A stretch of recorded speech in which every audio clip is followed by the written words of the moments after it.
Huh? Grabe. Naban ako dun, kuya. Kakalula naman dito. Grabe. Ang lawak-lawak naman pala talaga ng tinitirhan mo dito. Tsaka,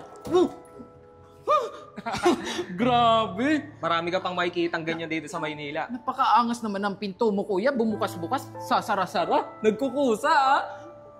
Tsaka, kuya, mangha-mangha talaga ako dito. Kasi, tingnan mo, ang lalaki ng mga building. Tapos, may hagdan pa.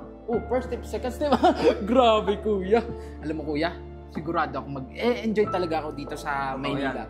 Marami ka pang makikitang magaganda dito sa Maynila. Ay, gusto ko yan, kuya. Magagandang tanawin o magagandang chicks? Parehas. Tara na, kuya. Excited na ako makita yung loob ng mansion mo. O siya, tara. Ay! Kamahiya. Siya pa yung bag ko. Bigat kasi, kuya. Maraming mga kamote kasi dito, eh. Marami kang makikitang ganyan. Mura pa, maganda na. Tara na, dali. Tara, tol. Pasok ka. Kamahiya. Grabe. Eden? Eden? Ah! Eden? Hoy! Ba't ka nagpapasok ng mga ganyang mukha dito? Alam mo sa panahon na yun, yung mga ganyang mukha, magnanakaw. Eh, hindi po ako magnanakaw. Tsaka, hindi po ako ganong klaseng tao. Teka lang, huwag mo kong tawagin ate, hindi tayo magkadugo. Doy, Oo. paalisin mo na. Wait lang. Eden? Kapatid ko to. Dito muna siya sa atin, titira ngayon. Huwag kang magpatawa. Kapatid mo yan, tingnan mo yung itsura ang layo sa'yo. Ang puti-puti mo siya, mukha ng sunog. Saan ba nakatira yung kapatid mo? Ha? Eden, huwag ka magsalita na ganyan. Kapatid ko yan. Dito muna siya titira. Dahil wala siyang matutulayan dito sa Maynila. Pabihira ka naman, Doy. Pati hindi mo sa akin sinabi na magpapaampun niya yung kapatid mo dito. Ate, hindi naman po ako permanente dito kasi pansamantala lang po. Pagbigyan niyo na po ako kasi... Kasi alam mo, dito ka pa rin kakain ng libre, di ba? Dito ka titira. Dito ka gagamit ng kuryente namin ng tubig. Anong ambag mo? Di ba wala? Pero tingin ko naman, okay lang siya dito. Dahil ate naman tayo sa pagbabayad ng mga bills, di ba? Sige, yan naman yung gusto mo. Pag may nangyari ditong masama, o nagnakaw to, ikaw sisisihin ko. Alis nga dyan, baho-baho mo. Tol, pasensya ka na sa asawa ko, ha. Pero makukuha mo rin ugali nun. Kuya, grabe naman pala yung ugali ng asawa mo. Hindi ko inasahan na ganito yung sasalubong niya sa akin. Akala ko pa naman na mabait siyang tao. Pero, kuya, ayos lang yun kasi itong bunso mo, sanay na to sa probinsya, sa mga panlalait, panginsulto. Ako, kayang-kaya ko na yan. Pasensya ka na, tol, ha. Basta importante, kuya, magkasama tayo. Sige, puna ako dito, ah. Ano? Paano din? Papasok na ako, ha. Ano pa bang magagawa ko? Eh, dapat mo naman talagang magtrabaho para sa atin, di ba? Pakisamahan mo ng mabuti yung kapatid ko. Laking probinsya yan. Hindi sanay sa Maynila yan. So, problema ko pa yun? Siya na nga nakakitira dito. O siya, sige na, ha?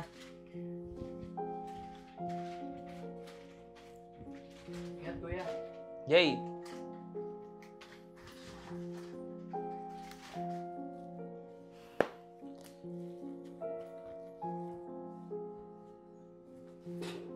Hoy, parang kanina ka pa dyan. Anong ginagawa mo? Ate, naglilinis po. Medyo madumi kasi yung lababo, eh. Malinis? Sigurado ka? Malinis o naglilinis? O ano ba, hindi ko alam kung anong ginagawa mo dyan. Nagsasayang ka ng oras. Ang dami pang gagawin dito sa bahay. Ate, huwag po kayo mag-alala kasi lahat po ng madumi dito sa bahay, lilinisan ko po yan. Tsaka, sanay po ako sa probinsya niyan. Iba ang probinsya dito sa Manila. Okay? Naiintindihan mo ba? Ngayon, ang gusto ko, maglinis ka na kasi mamaya darating yung mga friends ko. At huwag kang magpapakita. At kung makita ka nila, huwag kang magpapakilala ng kapatid ka ng asawa ko. Kasi mukha mo, hindi yan nararapat dito. Dapat nasa sulok lang yan. Kaya doon ka sa kwarto, magpipirme. At tatawagin lang kita kung kailangan kita. Ate, bakit niyo naman po kinakahiyan niyo po ako na kapatid ako ng asawa ninyo? Tanga ka ba o bobo? Tignan mo yung itsura mo. Ang pangit. Kilos na! Sige po.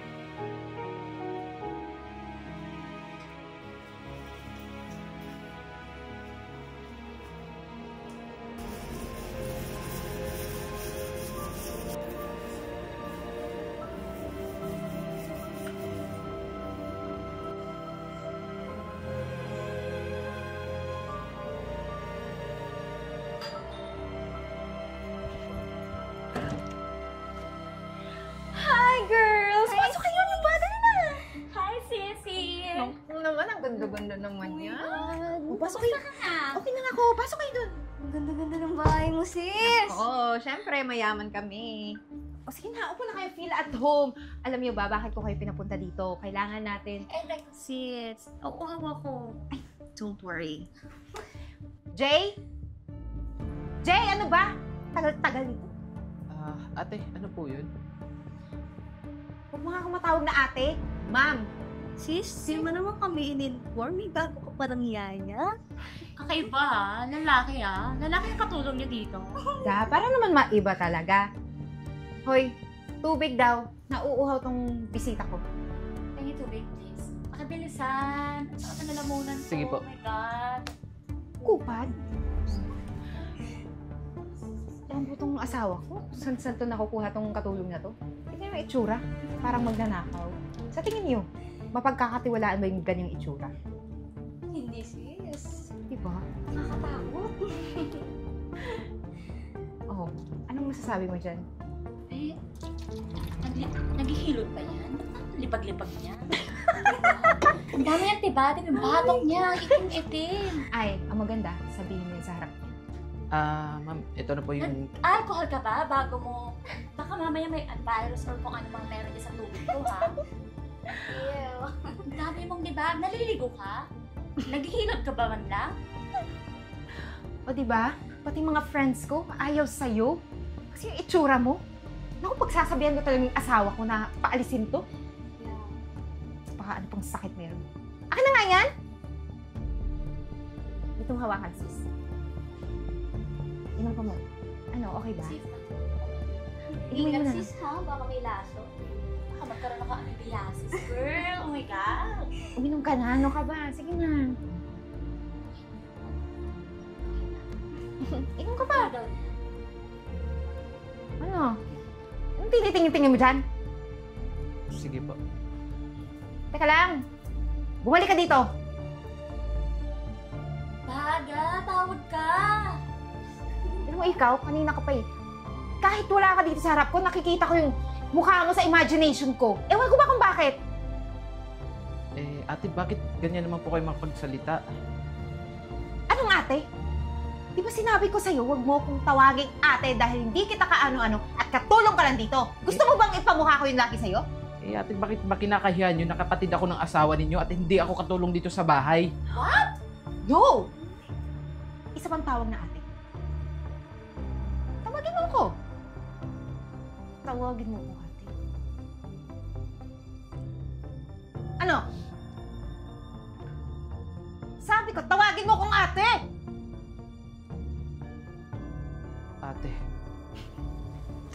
Ang galing mo talaga eh. Yan! Yan! Ha? Eden, anong nangyayari dito? Wala, nakakatuwaan lang. Naglalaro! Bakit basa si Jay? Kasi naman, ang tigas ng ulo. Pagsabihan mo yung katulong na yan, ha? Kuya. Hindi yan yung totoong nangyari. Hoy, huwag ka magsinungaling. Sinungaling! Sinungaling ka naman talaga! Alam mo, kung meron mang plastic sa ating dalawa, ikaw yun. Ano? Itatanggi mo pa? Alam mo, kuya, isang pagkakamali na pinili mo yung babaeng yan. Dahil hudas yan. Alam mo ba kung anong pinagagawa sa akin yan? Iniinsulto niya yung pagkatao ko. Minamaliit. Noy, please, huwag kang maniwala dyan. Asawa mo ko. Kuya, tingnan mo yung sarili ko, ha? Ako na kapatid mo? Mamaliitin ng isang walang kwentang asawa mo? Eden, alam mo ba kung bakit nandito si Jay? Nandito siya para pag-usapan yung mamanahin namin. Oo. Mayaman ako sa probinsya. Kaya lang naman ako nandito. Kasi gusto kong bigyan ng pamana ang kapatid ko. Pero anong ginawa mo, ha? Teka lang naman, Jay. Minaliit mo ako. Kasi akala mo mahirap lang ako. Bakit? Ang tingin mo sa taga-probinsya? Mga mahihirap? Anong akala mo sa amin, ha? Mga paslupa? Teka lang. Sorry naman, hindi ko naman alam kung bakit ka nandito. Ba't ngayon lang sinabi? Sorry. Huli na. Kasi kitang-kita na ng dalawang mata ko. Kung gaano ka kawalang puso, wala kang kwenta. Tingnan na lang natin kung ano ang aabutin mo kapag pinagpatuloy niyo pa yung relasyon niyo na yan. Lalong-lalo na sa babaeng yan. Ang dami-daming matitinong babae, kuya. Yan pa talaga yan? Noy naman, huwag mo sabihin makikipaghiwalay ka sa akin, no. Kasal tayo. Ay, huwag mo naman ako ipahiya sa mga friends ko, please. Hiwalay na tayo, Eden. No, Hindi ako papayag na gantuin mo yung kapatid ko. nagawa mo talaga yun sa harap ng mga kaibigan ko. Dahil dyan sa kapatid mong probinsyano. Bakit hindi? Ha?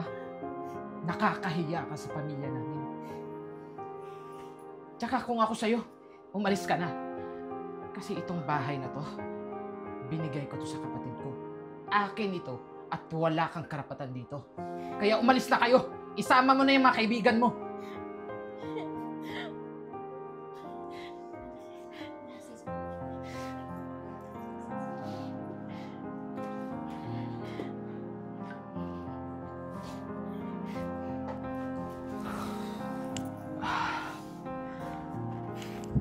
Pasensya ka na, tol, ha? Di ko alam na ganun pala yung asawa ko pag wala ako. Sa'yo pa, nakautol ko. Kuya, ayos lang yun. Tsaka pasensya ka na rin sa pinakita kong asal kanina. Hindi ko lang kasi matiis na ganung klaseng babae pala yung naasawa mo. Pero okay nga yun, tol, eh. At least nalaman ko kung ano yung tunay na ugali niya. Kang galala, kuya. Pasensya na. Kasi ibibigay ko pa rin sa'yo lahat ng manang gusto kong ibigay sa'yo. At sana makahanap ka ng babae na totoo at tapat sa'yo. Hindi yung pera lang yung habol sa'yo. Tsaka kuya, huwag kang mag-alala kasi pagkatapos ko dito, uuwi na ako ng probinsya. Asikasuhin ko yung ibang business ko doon. Tsaka mag-e-expand pa ako dito sa Maynila. At ikaw yung mag-handle nito. Lahat ng mga business na papagawa ko dito. Alam mo, Jay, nahihiya ako. Pero maraming salamat.